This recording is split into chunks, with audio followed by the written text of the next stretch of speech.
The Library of Truth by Michael Henry. Tweedheads 2485.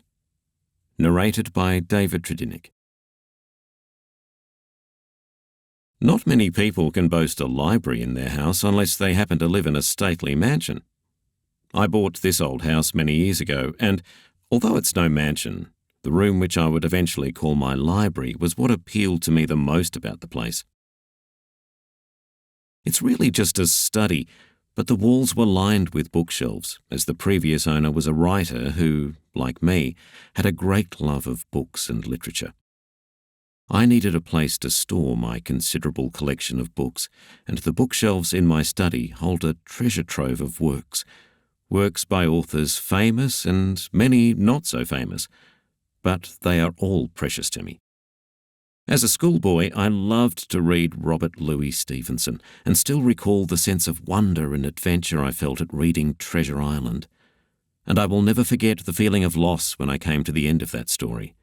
It was like losing a friend. Mother often used to berate me for living in a world of fantasy, as I always seemed to have my nose stuck in some book or other. "He even reads the back of the cornflakes pack at breakfast," I once heard her remark to an amused aunt. Many years after reading Treasure Island, I came across a battered copy in a second-hand bookshop and bought it on a whim, thinking, I'll read that again sometime. Of course I never did, but it's still here, on my bookshelf, just waiting for me to pick it up and start reading.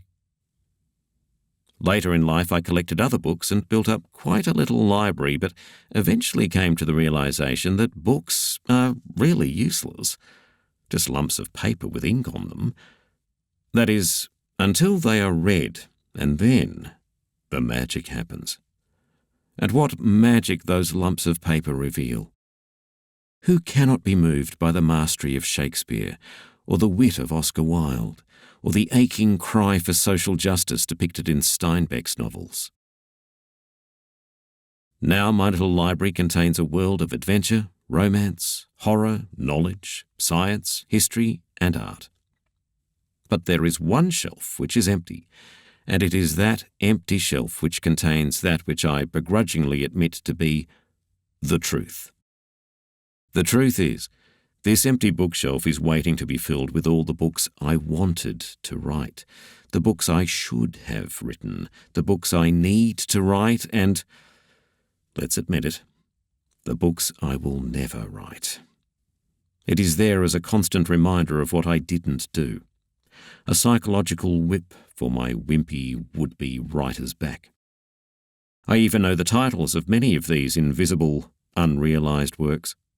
My earliest works would recount my early travels and have titles like Happy in Hippie Land, or A Youth in Europe, or On the Road Again. Later I would have experimented with more esoteric themes and produced works with names like Thunder in the Night, The Seeing Eye, and Beyond the High Mountain. Perhaps a cookbook would have been an amusing departure from my usual offerings. Pants in the Pantry, The Bachelor's Guide to Good Grub, or Kitchen Cheat might have been popular with young metrosexuals wanting to impress their inner circle. Later come the serious publications, the blockbusters. Spring in November was to be a tearjerker, a tender tale about an elderly couple who meet in a nursing home and fall madly in love. My sensitive treatment of the subject receives critical acclaim, and the film rights sell for a fortune. This is followed up with another bestseller. Oh, how I love that term. After the Fall would be a sequel to Spring in November. After all, when you're onto a good thing, stick with it. And tells the story of how one of the aging lovers succumbs to the ravages of time and leaves their mourning partner to face a lonely future. That one would have sold well in the States. There are others, of course, too numerous to mention. I would have been a prolific writer. The last one is a trilogy. Book 1, coulda. Book 2, woulda. Book 3, shoulda. The didna trilogy. But writing is a lonely pursuit, as anyone who's tried it knows only too well. It can be torture to sit at the keyboard and agonize over words that just refuse to appear on the screen. Or the hours spent drafting and redrafting a plot in an attempt to get it right, something believable, something readable. I ponder the famous quote from Ernest Hemingway, often attributed to other authors. "Writing is easy. You just sit at a typewriter and open a vein." It is strangely satisfying to know that even the masters of the craft experience the same frustrations. Now I'm enjoying the peace and quiet of an autumn evening as I sit here in my favourite room.